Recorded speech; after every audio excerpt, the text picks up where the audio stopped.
Hey everybody, Sherpa Master here. Just wanted to go over a couple of the things that we did to modify the Trail Rider for ORee Crittenton strip ORee on the AT. The original unit we bought from BMCOS, British Mobility Society. The original unit is pretty much what you see in gray. Everything that's in yellow is added. Now ORee is a quadriplegic. He's a C5, C6 quadriplegic. And so a lot of these modifications were done especially for him, but it's all adaptable back to the original configuration so that we can carry other individuals in this Trail Rider as well. So it was a lot of what you see here was specifically done for ORee, but we can adapt it for future riders, which we intend to do so. One of the things, and this is how we would carry it down the trail, and one of the things, if you're familiar with the Trail Rider, you'll notice immediately there's two extra wheels hanging on the back here. One of ORee's original requests was he didn't want to be just a passenger in the Trail Rider. And when he got into camp and in other areas where we would be where he could have access to it, he wanted to be able to use it like a regular wheelchair since he wouldn't have access to his. So we had to come up with a way to make the Trail Rider become a regular wheelchair. And by one of the things we did, thanks to Marty Friesen down at Excalibur Sport Chairs in Madison, Georgia, we added some additional axles here and modified the front bar up here.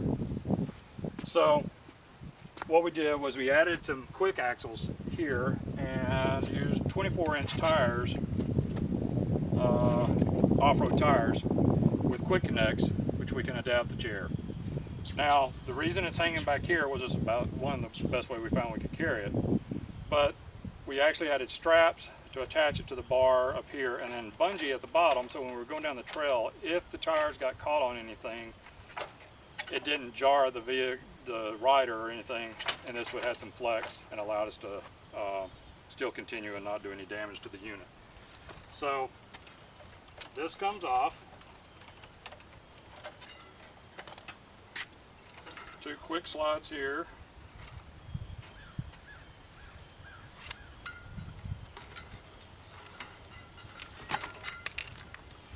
And these tires are 24-inch tires, and part of that and the placement of these axles is so that when the Trail Rider is on the kickstand, this piece here, we can snap those in and they're free rolling.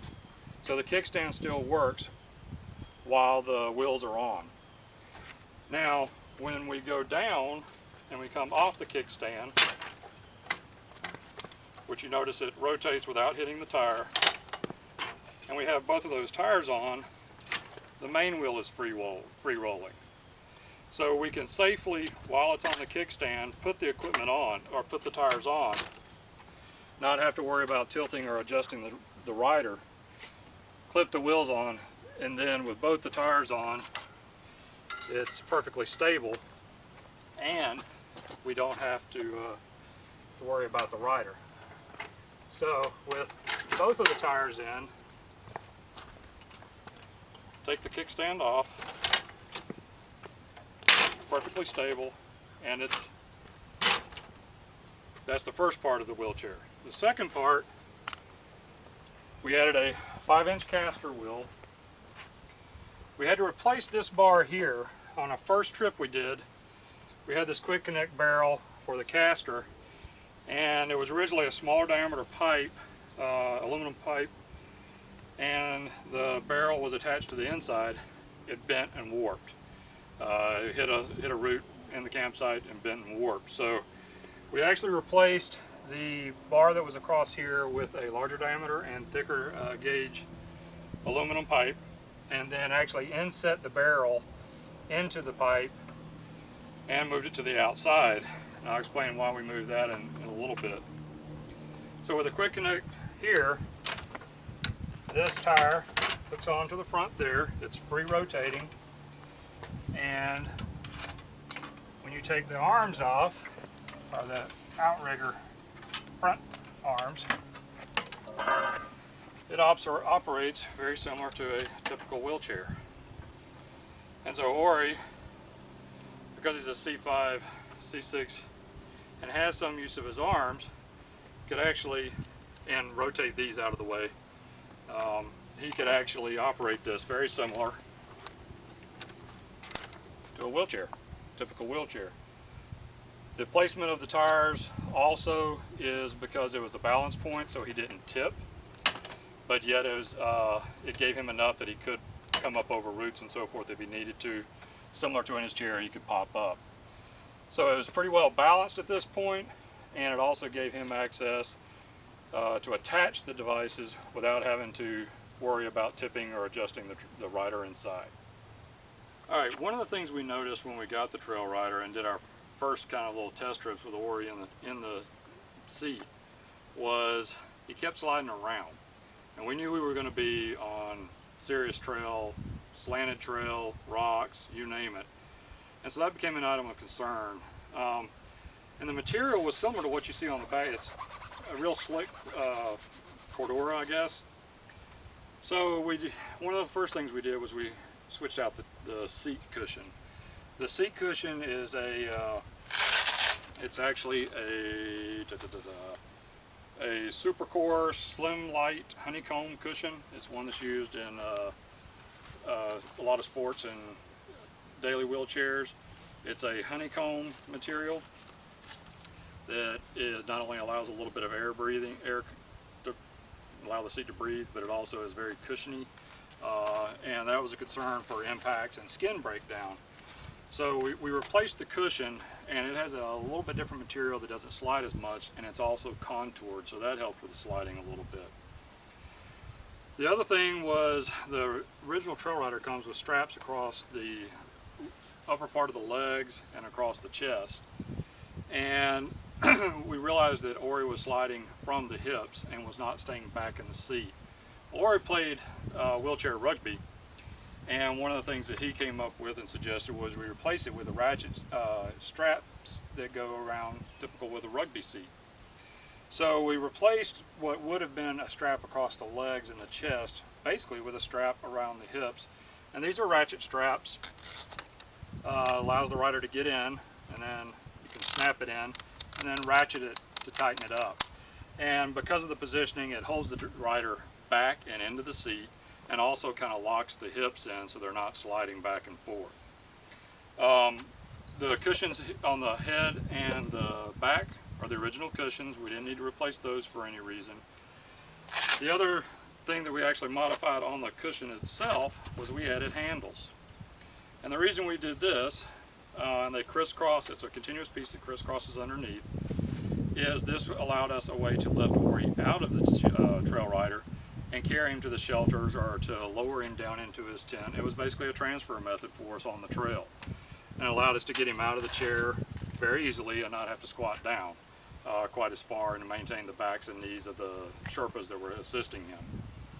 So we added the buckle here, we added the seat, changed the seat a little bit, and then for replacement of the straps, because we still needed to maintain his legs and his chest in some areas, we replaced with neoprene straps.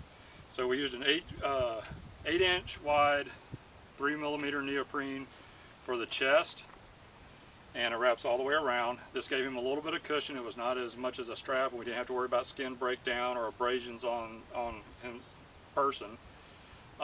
It also is breathable, so it's not quite as hot since we were doing this in August. And then we used a 6-inch piece for his legs, and we could adjust it from across his upper thighs, or in some cases his legs would shift left and right, and we could actually put it across here and maintain his legs, his knees in position.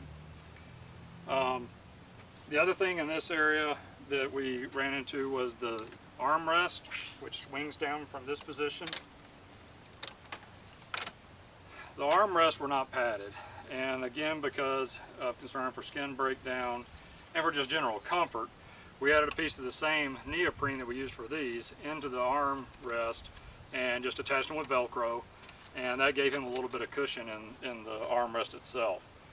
Now, one of the things we didn't modify before the trip, but we are going to modify going forward, is these armrests. ORee actually broke this one over here, pushing out. Like I said, he's a C5, C6, so he does have some arm use, and he would brace himself on some of the rougher areas.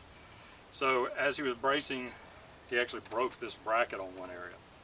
So we're looking at taking this piece and literally taking it off and putting a 5-inch diameter cut in half piece of aluminum pipe, do a continuous weld and angle it slightly so that you have room and a bracing on the outside to push against, but there's not a big barrier on the inside. There's enough to maintain the arm in position, but not enough that it provides a barrier or a situation where someone could get injured on.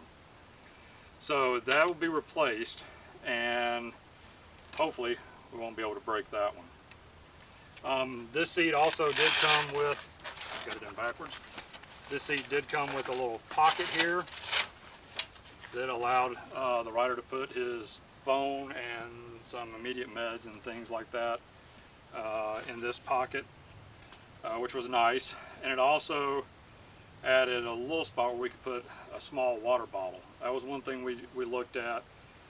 We ended up going with a bladder, water bladder that attached back here with this little Velcro and allowed him to have water access throughout the trail. But we didn't have that till about halfway through the trail.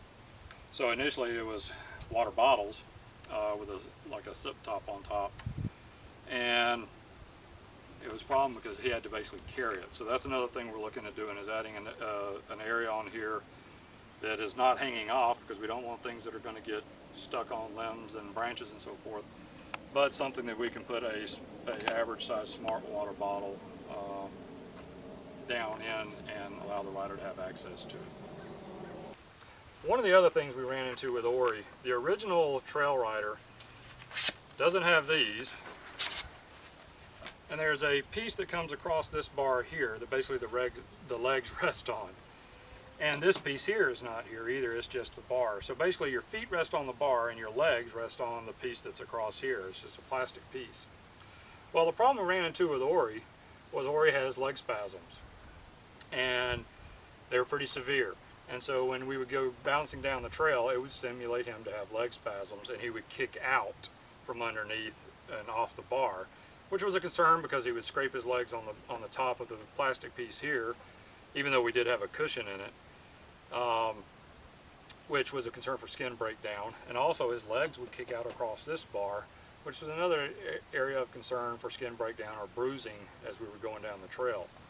So ORee came up with the idea that basically his legs need to be in the same position roughly as what they are when he's in his regular wheelchair, and the bent position and kind of tucked position of his legs underneath him a little bit prevents him or decreases the amount of leg spasms he has.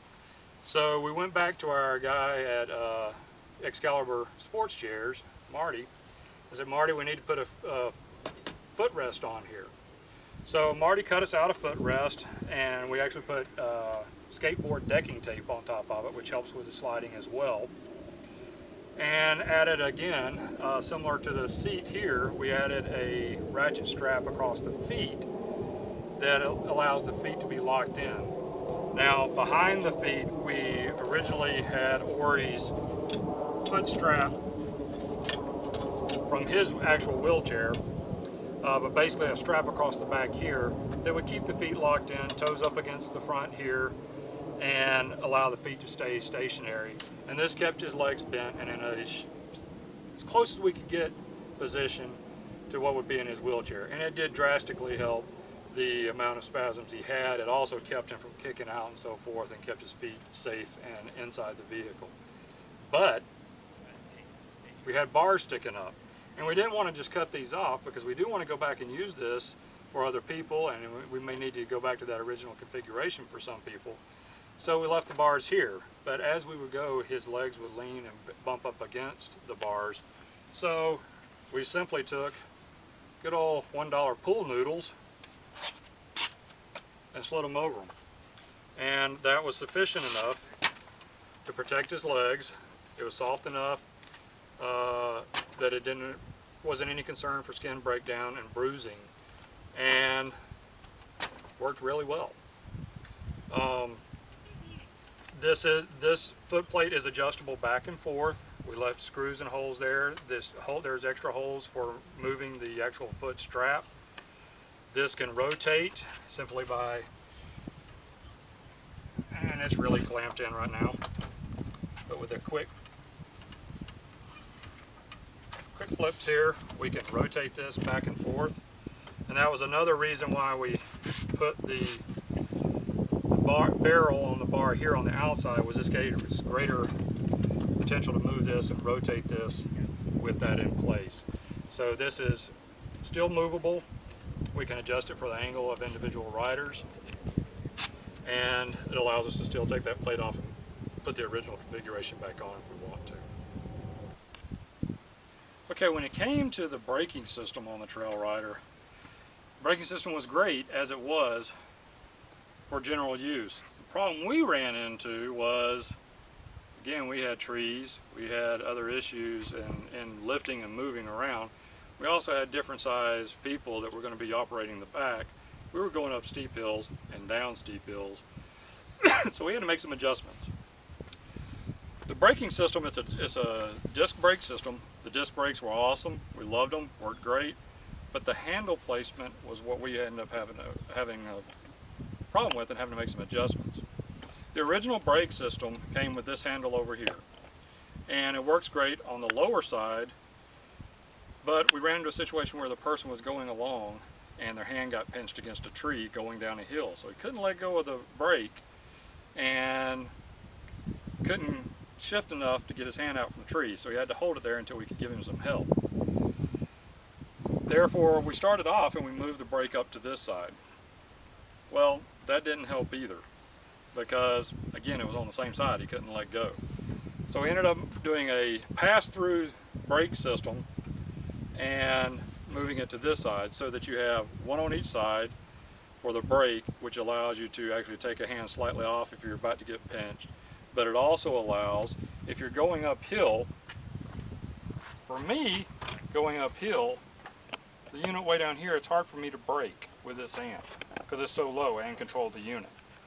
So the position up here allowed us to have a taller person in the back, which is the recommendation for the Trail Rider, and also to have control of the brakes. So this system worked really well for us, having a brake system here, or a brake handle here, and a brake handle here. It gave us use of both hands for the brakes, no matter where we were in position to the Trail Rider or the trail. It gave us an up and a down. It gave us the ability to have a tall rider going uphill or downhill, or a short rider, Sherpa on the back, up or down. So this modification was done for us by Ride on Bikes in Columbus, Georgia. Can't thank the guys enough. They actually went through the modifications with us and worked with us on doing it. It's a pass-through system, like I said. So this brake basically comes through here, passes through, and then goes down to the original caliper. The only problem we ran into with the brakes was, on a trip like we did 46 miles on the Appalachian Trail in Georgia. We did some pretty big, long downhills. What we think happened in some of the cases was the cable got stretched because we were riding the brake so much. So we're looking at potentially switching this out for a hydraulic system using composite brakes, composite brake pads, I should say. Take that back. Metallic brake pads, because the composites break down too quickly.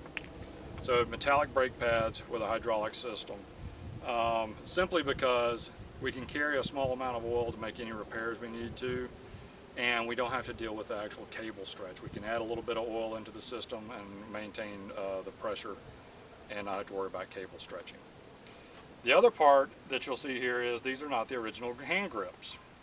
The original hand grips are the foam-like padding that you see here. It was just a regular foam padding, bike grip padding, but when you get hot and sweaty, it moves. Now, it was great for cushion, it was wonderful, but when you're trying to lift somebody and maintain control on the Appalachian Trail, not so beneficial. So we went back and got some regular bike wrapping, hand grip bike wrapping, and used it, and this worked great. It was kind of tacky so that our hands didn't slip. We were using gloves, so the sweatiness wasn't as much of a factor, but again, you would still slip. So with the tackiness of this grip, we didn't slip. We were able to lift and maintain control of the Trail Rider, and found it very beneficial. Again, another adaptation that Ride on Bikes did for us. We did the same thing to the front of the unit.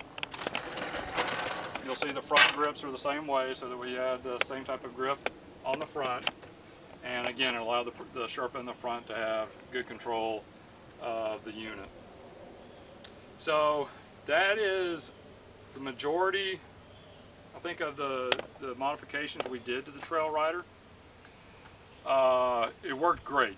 Can't say enough about this unit, even if in its basic form. We took this Trail Rider in places where, honest to God, I did not think we were 100% going to be able to take it. It worked beautifully. The tire, we were worried about, the main tire, we were worried about potential rocks and so forth cutting and gouging into the sidewall. No problem there.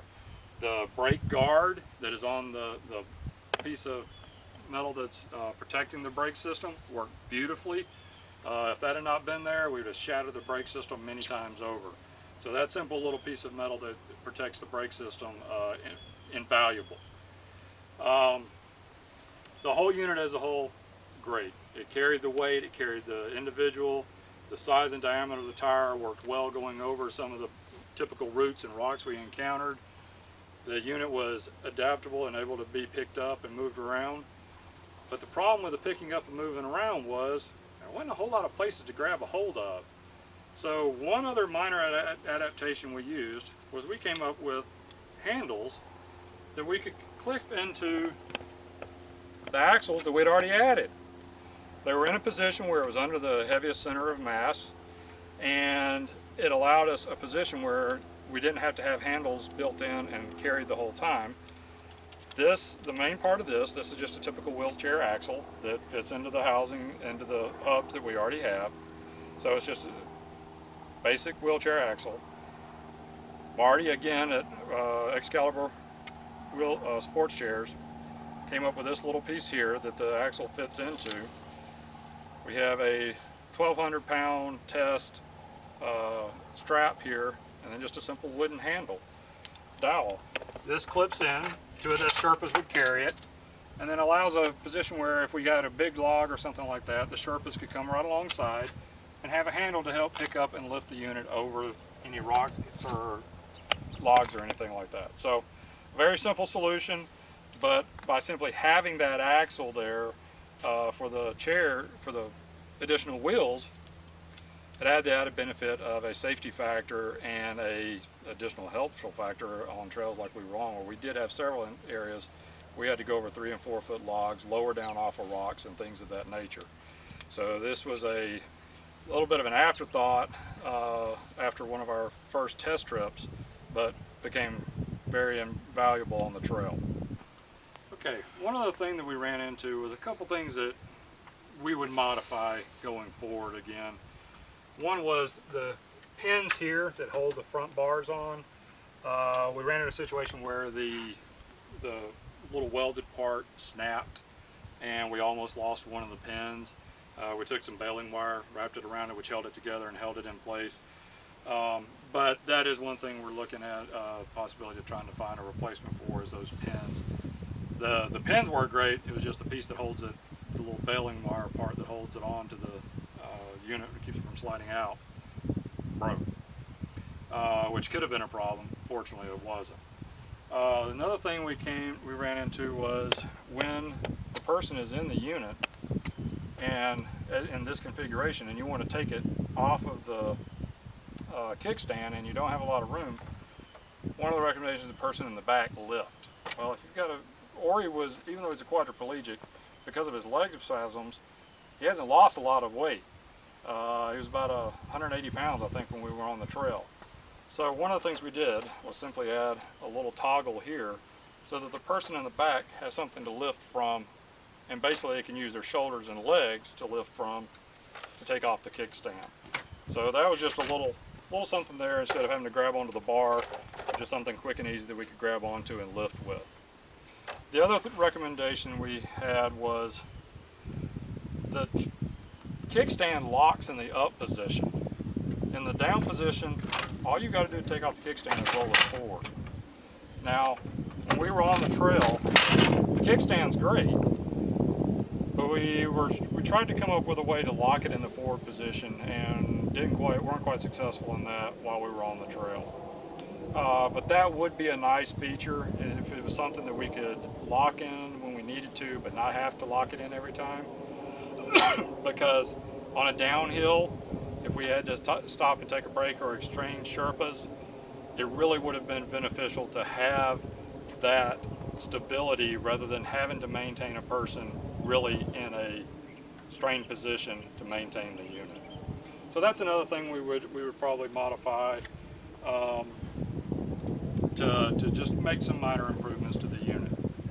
Other than that, like I said, it worked great. We are going to probably add some places here through some drill in some eye bolts so that we can more easily attach straps for. We actually had a harness for the Sherpa in front. We actually had harnesses and outriggers for the front. So it would be an easier way to connect those without having to wrap them around the bars. So if we have those eye bolts located there, that would be another beneficial feature, just so that we could attach into the harnesses a little bit quicker. Other than that, again, it worked great. We did 46 miles with ORee Crittenden in the unit on the Georgia AT, and can't say enough about it. It worked great. Just little tweaks to make it a little bit more usable for our function that we were looking for.